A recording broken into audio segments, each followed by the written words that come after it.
असम कृषि विश्वविद्यालय में अखिल भारतीय कुहिया अनुसंधान परियोजना की 2 दिवसीय वार्षिक कार्यशाला आज से शुरू हुई। असम कृषि विश्वविद्यालय के बुढ़ालिकसन स्थित कुहिया औषधीय एवं सुगंधित पौधों के अनुसंधान केंद्र के तत्वाधान में आयोजित इस कार्यशाला में देश भर के विभिन्न राज्यों से आए 200 से अधिक कृषि वैज्ञानिक और प्रतिनिधि शामिल हुए हैं।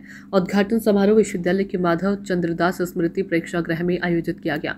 कार्यक्रम के मुख्य अतिथि भारतीय कृषि अनुसंधान परिषद के उप महानिदेशक डॉक्टर डी.के. यादव ने ऑनलाइन माध्यम से जुड़कर समारोह का शुभारंभ किया। असम कृषि विश्वविद्यालय के कृषि अनुसंधान निदेशक डॉक्टर संजय कुमार चेतिया ने स्वागत भाषण में कहा कि बदलते जलवायु परिदृश्य में कुहिया फसल कई चुनौतियों का सामना कर रही है। ऐसे में समय अनुकूल किस्मों और कृषि पद्धतियों में सुधार लाना बेहद आवश्यक है। उन्होंने उम्मीद जताई कि राष्ट्रीय कार्यशाला इस दिशा में महत्वपूर्ण योगदान देगी। अखिल भारतीय कुहिया परियोजना के समन्वयक डॉक्टर दिनेश सिंह ने परियोजना की प्रगति और उद्देश्यों पर विस्तृत जानकारी दी। समारोह को संबोधित करते हुए असम कृषि विश्वविद्यालय के कुलपति डॉक्टर विद्युत चंदन डेका ने कहा कि कुहिया की खेती के विस्तार और संरक्षण के लिए समय पर ठोस कदम उठाने होंगे।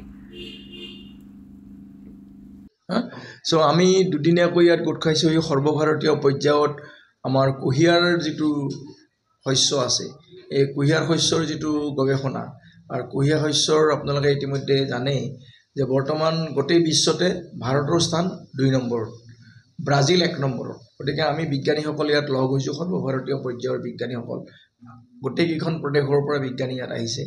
গতিকে অনাগত দিনত কুহিয়াৰৰ আমি প্ৰডাকশ্যন আমি কেনেকৈ বঢ়াব পাৰোঁ আৰু কুহিয়াৰ এতিয়া লাহে লাহে এটা অল্টাৰনেটিভ সোৰ্স হৈছে ইথানল প্ৰডাকশ্যনৰ কাৰণে। গতিকে গোটেই ভাৰতবৰ্ষতে এটা চিন্তা চৰ্চা চলিছে যে আমাৰ সুগাৰ যিটো আমাৰ যিখিনি চেনি আমাক লাগে, আমাৰ যিটো চেনিৰ প্ৰয়োজনীয়তা সেইখিনি ইতিমধ্যে আমাৰ বৰ্তমান কৰি থকা কুহিয়াৰৰ পৰা হৈ গৈছে।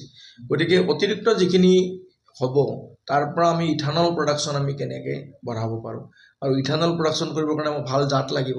এই ভাল জাত আমি কেনেকৈ নিৰ্বাচন কৰিম, কেনেকুৱা ধৰণৰ প্ৰযুক্তি কৌশল লাগিব সুগাৰৰ চেনিৰ উৎপাদন বঢ়াবৰ কাৰণে, এই গোটেইবিলাক কথা আলোচনা কৰিবৰ কাৰণে মূলতঃ এই সভাখন, এই দুদিনীয়া কৰ্মশালাখন আমি ইয়াত অনুষ্ঠিত কৰিছোঁ।